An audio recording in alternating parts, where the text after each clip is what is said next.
특별할 건 없었던 이은희 씨. 건강한 줄만 알았는데 갑작스럽게 찾아온 통증과 질환들로 병원에 갔더니 대사질환이라는 진단을 받은 은희 씨. 모처럼 산책에 나섰는데 걸음을 옮기는 것도 조심스럽습니다. 지금 어디 가시는 길인가요? 비도 안 오고 날씨도 좀 선선해진 것 같아서 운동 겸 해서 살살 나와봤어요. 아파트 앞을 잠시 걸었을 뿐인데 얼마 가지 못하고 주저앉아 버립니다. 속이 불편한 것 같아 보이더니 갑자기 헛구역질을 하는 그녀. 생각처럼 따라주지 않는 몸 때문에 결국 눈물이 터져 나오고 말았습니다. 제가 사실 지금 심장도 안 좋고 몸이 여기저기 다 안 좋아요. 들어가 좀 쉬어야 될 것 같아요. 지금 너무 힘들어요. 잠깐 나와서 걷는 것조차 힘겨울 정도로 무너져버린 건강. 이 정도까지는 아니었는데 얼마 전부터 갑작스럽게 이상 증세가 나타났다고 합니다. 6월 말쯤 막 더워지기 시작했을 때였어요. 여느 때처럼 살 빼려고 걷기 운동을 하다가 집에 왔는데 심한 구토를 하게 됐어요. 결국 응급실 가서 검사를 했는데 다른 데는 다 이상이 없는데 심장 쪽에서 부정맥이라고 하더라고요. 갑자기 심장마비가 와서 돌연사 할 수도 있는 병이라고 해서 눈앞이 깜깜했었죠. 검사 결과 동맥경화증으로 인해 혈류 공급에 장애가 생기는 관상동맥병이라는 진단을 받았습니다. 가만히 앉아있는 것도 힘에 부칠 정도로 온몸 구석구석 통증이 심해지고 있다는데요.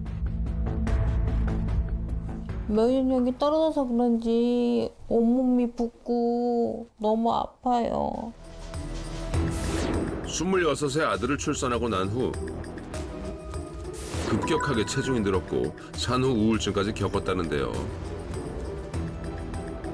눈으로 보기에도 심각해 보이는 은희 씨의 허리 둘레는 51인치.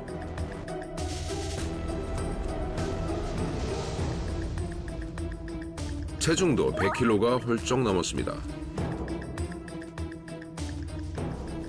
비만의 정도가 날로 심각해져서 이대로 가다간 온몸에 염증들이 심해져 합병증의 위험까지 우려되는 상황. 이미 혈당 관리에도 문제가 생겼는데요. 공복 상태에서도 높은 혈당 수치. 최근에는 비만 등 환경적 요인으로 인해 서서히 진행되는 2형 당뇨병 진단을 받았습니다.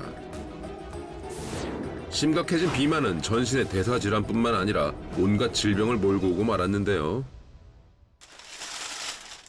은희 씨가 매일 챙겨 먹어야 하는 약입니다.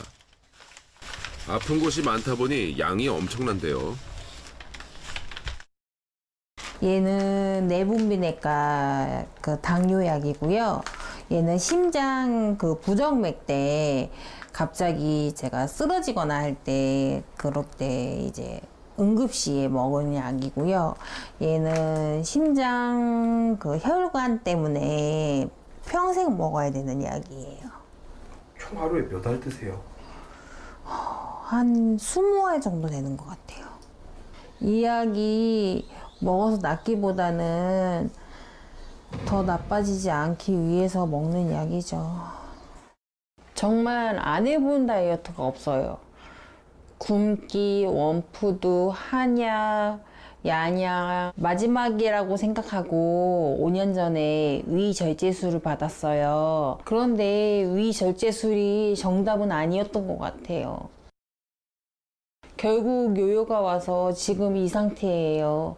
한편으로는 제 노력이 정말 부족해서 그런 거라 느끼면서 자책도 많이 했었어요. 모든 질환들의 원인이라고 하는 살을 빼는 게 급선무이지만 지금 할 수 있는 건 식단을 조절하는 것뿐입니다.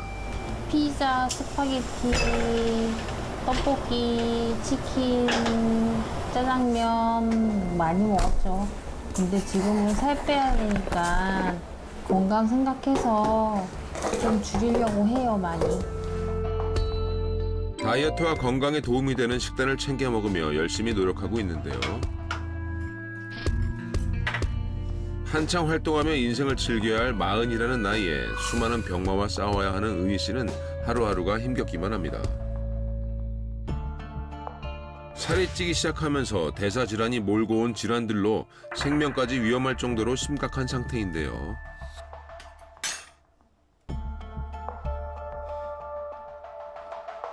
건강해져야 되는데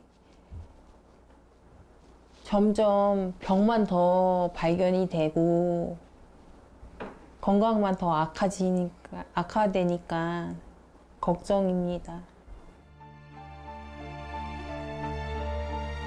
답답하죠. 저는 이 몸이 진짜 감옥 같아요. 은희 씨는 언제쯤 밝은 모습으로 자유롭게 걷고 뛰고 건강하게 살 수 있을까요? 우리가 음식을 섭취하면 영양분이 혈액을 통해 필요한 조직으로 이동하고 이후 에너지를 사용하고 남은 것은 지방으로 저장하는데요. 에너지가 부족하면 저장한 지방을 분해해 다시 에너지로 사용합니다. 그런데 이 대사 과정에서 문제가 생기면 지방세포와 염증세포는 우리 몸의 비정상 세포이기 때문에 바로 대사질환이 발생하게 되는데요. 대사증후군을 진단하는 기준이 있습니다. 허리둘레, 공복혈당, 혈압, 중성지방, 고밀도 콜레스테롤 중에서 정상 범위를 벗어난 항목이 3개 이상일 때 대사증후군이라고 합니다. 국내 대사증후군 유병률을 보면 65세 이상의 경우 2명 중 1명이 대사증후군이며 중년 이후 여성의 유병률이 급격하게 증가하는 것으로 나타났습니다. 비만으로 인해 다양한 염증 물질이 발생하는데요. 이게 대사질환이 되고 암으로도 이어질 수 있습니다. 서구화된 식생활과 신체활동 감소 등으로 인해 비만 환자 수는 계속 증가하고 있는데요. 체질량 지수를 기준으로 한 우리나라 성인의 비만 유병률은 2009년 이후 계속 증가하고 있습니다. 많은 질병의 근원이 되는 비만은 당뇨, 고지혈증, 고혈압 등 현대인을 괴롭히는 대사질환을 일으켜 소리 없이 수명을 줄어들게 하고 있습니다. 대사증후군이 있을 경우 심뇌혈관의 질환 발생이 높아지고 다른 만성 질환에 걸릴 가능성이 높아서 위험합니다. 심혈관 질환의 발생 위험은 2배 이상, 당뇨병 발생 위험은 4배에서 6배 이상 정도로 높아지고요. 암 발생 위험도 높아집니다.